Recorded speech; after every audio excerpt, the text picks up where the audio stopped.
this problem, you have what they call a position function, and that's going to give you the s of t, which is the position, and that is in feet. The t is in seconds, so it helps if you label what the output is. In this case, the output is in feet, and the t is the input. That's what you'd plug into, and that's in seconds. So the first question is asking how high was he initially. Initially implies time t equals 0. All right, so at 0 seconds, how high was he? Well, you plug a 0 in for the t, and you find s of 0 equals the constant. And we've done this before when we were looking for a y-intercept. So that's what we end up with. So how high was he? The output was in feet. So at 0 seconds, he's up to 6 feet. So s of 2 just means you're going to plug in the number 2 into the function. And s of 2 then, 16 times 2 squared, 36 times 2 plus 4, plus 6, I believe is going to turn out to be 14. So that would be 14 feet. So the 2 represents the time. So in 2 seconds, or at 2 seconds, he's 14 feet up.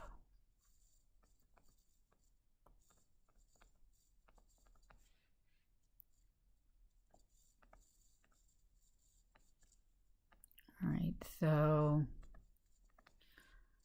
use the vertex formula to find zucchini's maximum height. Well, they don't have to tell you to use the vertex formula necessarily, because if they start throwing the word maximum or minimum, we're looking for a vertex. And if it's in standard form, you're going to have to find it by using the vertex formula. So we identify A, B, and C, and then H and K. So the H is negative B over 2 times A. Compute the numerator, compute the denominator, and then do the division. So when you do the division, I believe it comes up like 1.125. All right, that's the input. That was our T. So that's in seconds. If you plug in the 1.125, that's going to give you the K. So you go back up to the top and plug in 1.125 in for T. All right, squared. So I'm back up to this equation, take out the T. 0.125 plus 6. And the output there comes out to be 26.25. And that is the output, and output is in feet. So when it says find the maximum height, we're looking for that, not the 1.125, but you weren't going to get the 26.25 without getting the 1.125 first. So we've got 26.25 feet is the maximum height. Convert his height formula to vertex form. So our height formula was this. We want to put it in this form. Y equals A times x minus h squared plus k. Well, we got all the information in part C. I know what the A is. The A in the regular formula, back up here, that's the same A that's going to be in your formula right here. So y equals negative 16, x minus our h, we said was 1.125, squared, and then plus 26.25. And again, if you took this formula, typed it into your calculator and the y equals, and then typed in the original, you're going to be using y's and x's, but if you type in that and this, you should see that it's the same picture. Determine the interval of time over which his height was increasing. All right, so let's take a look at what we've got going on here. We said his initial height was, what, 6 feet? So 6 feet. And then 2 seconds, we were at 14 feet.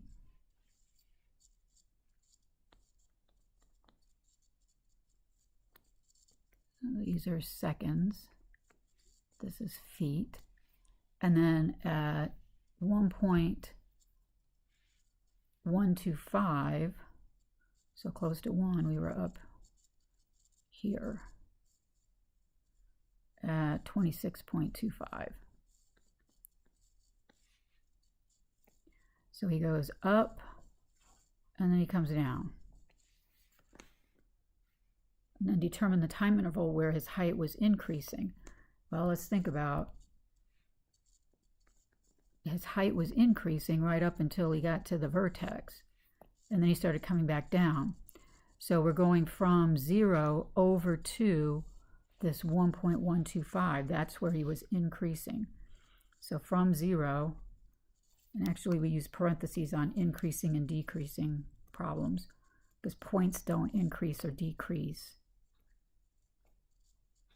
That's the time interval. So we were looking for seconds versus seconds. So we're not giving them 26.25 because that's feet. We're looking at the time interval, x values, or the input values. Okay. The other problems that we did last class period, we're going to pick up this problem here in finding the vertex. So again, it's in standard form. Identify A, B, and C. So 1, 3, and 3. The vertex is negative B over 2 times A. So the K value is plugging in negative 3 halves into the function.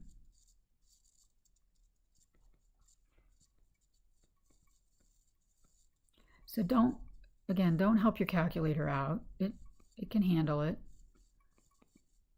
So at this point, if you've got a calculator nearby, it'd be a good idea to get it out just to make sure that you know what you're doing with it before you take that test coming up. All right, so let me get this stuff out of here. Let me shrink, see if I can shrink it down.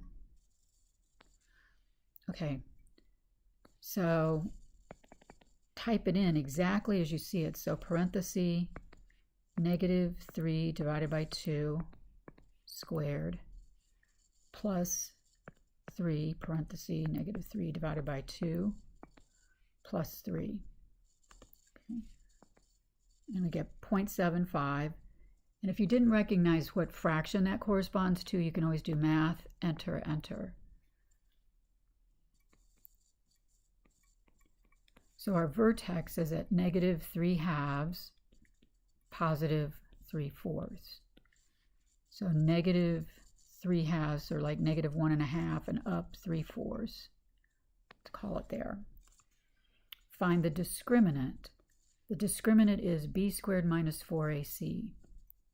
This is a formula you're going to need to know for your test, and not only that, but what the discriminant means. So we go back to our ABC and we plug in our numbers. 3 squared, notice parentheses around all the numbers you're plugging in, minus 4ac. That comes out to be negative 3.